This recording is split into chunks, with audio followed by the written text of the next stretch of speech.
Salam berkelompok tani ya Bu.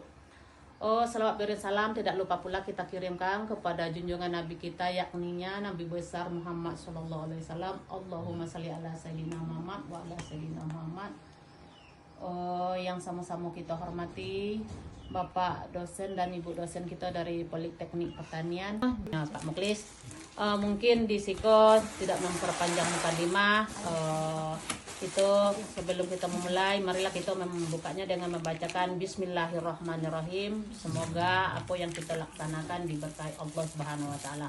Amin amin ya Rabbil Alamin. Dan untuk tujuan kami kemari atau hal-hal yang kami laksanakan di kelompok tani sejahtera, tidak pernah dilakukan, kami ajarkan dilakukan. Sehingga limbah yang selama itu menyebabkan pencemaran bisa dipupuk yang bermanfaat, sehingga awak bisa mengurangi membeli pupuk. Nah, itu tujuan kami kemari, artinya memberikan inovasi teknologi.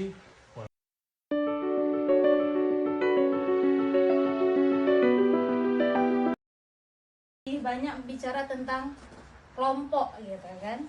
Nah, kan tani. Nah, kan kalau wak bentuk tadi kelompok. Nah, antara ketua sama anggota itu terus komunikasi. Nah, apapun yang akan diatur ketua harus dikomunikasikan sama anggota. Nah, itu tadi untuk mencapai suatu tujuan itu yang memang harus ada komunikasi yang baik antara ketua sama anggotanya. Ya kan? Nah, malu ya. Kalau di masyarakat kita perlu berkelompok, kayak kan pada kelompok kemana kita mau ngadu masalah pertanian ya? Kayaknya bos sulit pupuk wah gitu ya bos ya. Nah, ya dengan kelompok itu salah satu hal yang sangat penting. Itu sekilas ya Bapak Ibu tentang kelompok tani. Pentingnya kita membentuk sebuah kelompok. Nah, kalau nggak punya kelompok berarti kan ada lo administrasi istilah ya Bapak Ibu. Apa di kelompok tadi sejahtera apa Bapak administrasinya ada? Kayak daftar hadir, kayak pembukuan, ada apa ya? Ada.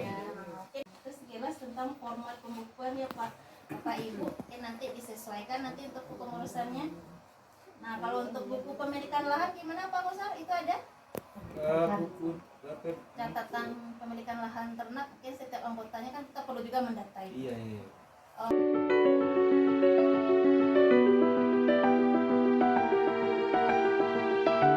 Kompos feses sapi, karena Pak Muklis. jadi tentu kami melaksanakan demonstrasi atau praktek sesuai dengan apa yang ada di kelompok tani. Lalu saya sudah membuat formulasi ya, komposisi. Bahan-bahannya adalah kotoran sapinya 500 kilo. Sekamnya bisa hancur bernyatu dengan kotoran sapi. Maka agih lah, kan ada apa namanya mikroorganisme namanya, halus ada rambut. Jadi lah EM4 ini 4 bahannya 4. Kemudian sekam udah ada 2, sekam udah tahu, sekam tidak tahu sambilkan setengah botol sendiri. Kemudian gula pasirnya 500 gram. Nanti yang dijual hanya ada sekilo, nanti kita beli 2 aja. Selebihnya bisa untuk kopi ya. Kemudian air sekitar 3-5 liter. Nah, kemudian alat-alatnya itu perlu campur supaya bisa matang pupuknya, bawa bungkus plastik. Bahan-bahan untuk membuat kompos 500 kilo. Assalamualaikum warahmatullahi wabarakatuh. Buatan pupuk Bekasi yang berasal dari PT Satu.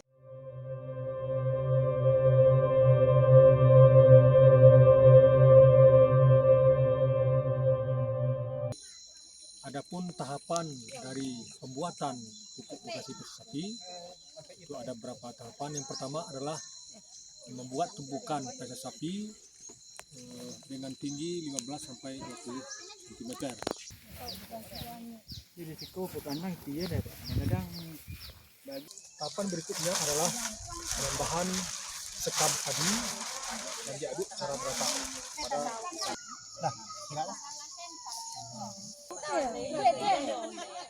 tahapan ketiga dalam pembuatan pupuk Bekasi Sapi adalah penambahan dedak dan diaduk secara merata.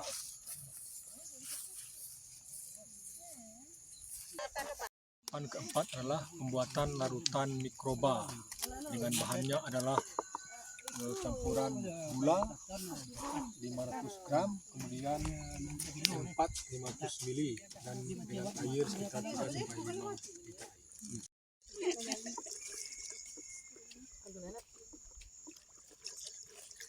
Penambahan larutan mikroba ke dalam adukan sapi. Sudah cukup kono cilik.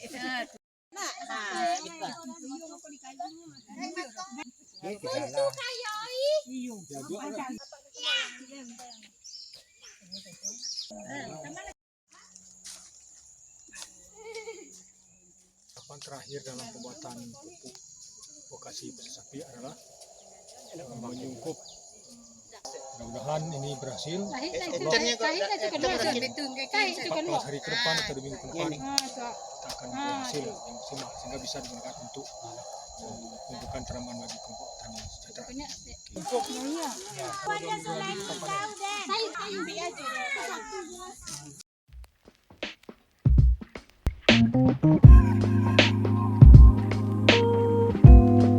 Jadi memanfaatkan limbah tanaman padi untuk jadi pakan sapi. Nah, kelebihannya jerami fermentasi itu kalau batu acara embuek bisa tahan 3 bulan. Kemudian untuk kelebihannya pula ibu musim panen kan. Musim panen kan payah jadi embuek. Nah, iya, Pak. Jadi tujuan orang pertama embuek itu petani mengeluh kalau pas musim panen payah rumput kan.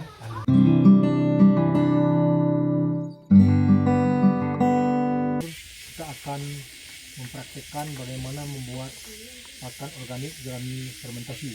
Tadi kami yang baru dipanen ya. Kemudian ada urea, ada dedak dan ada tempe. Nah, komposisinya adalah kalau 300 kilo, maka ureanya sekitar 2 kilo atau lebih. Kemudian tempenya juga 2 kilo atau lebih. Sedangkan dedaknya sekitar 1,6 atau 1,3 kilo. Oke. Langkah pertama adalah timbang berapa kilo jerami yang kita miliki sebagai bahan untuk jerami fermentasi. Setelah itu baru kita timbang ureanya, kalau memang belum timbang. Kemudian kita timbang dedaknya ya, sesuai dengan komposisinya sekitar setinggi 15 sampai 20 cm.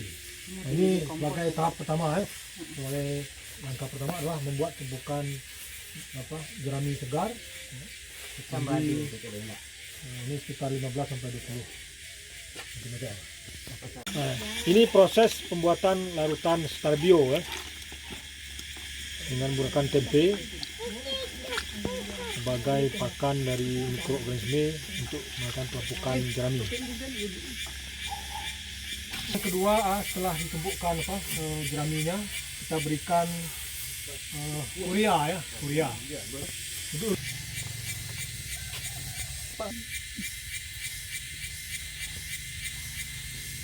menambahkan dedak dalam tumpukan ini supaya merata. Kalau tidak merata dia akan menumpuk nanti ke tempat sehingga tidak merata proses. Tahapan yang keempat ya. Pemberian larutan starbio.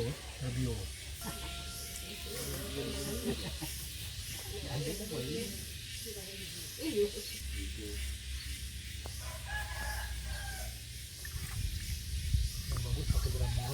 Jadi proses pembuatannya baru kita buat lapisan-lapisannya.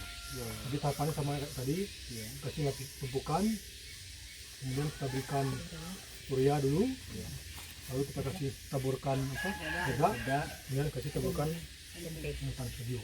Jadi sampai berapa tumpukan? Kita usahakan bisa sampai 5 tumpukan. Lihat tadi. Oke, semoga berhasil ya. Insya Allah 3 minggu ke depan kami tempatnya berhasil sehingga bisa diberikan untuk pakan sapi.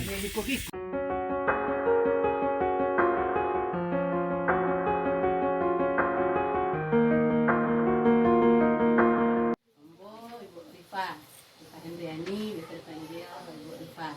Topik kini tentang analisis usaha tani. Pak dan Ibu.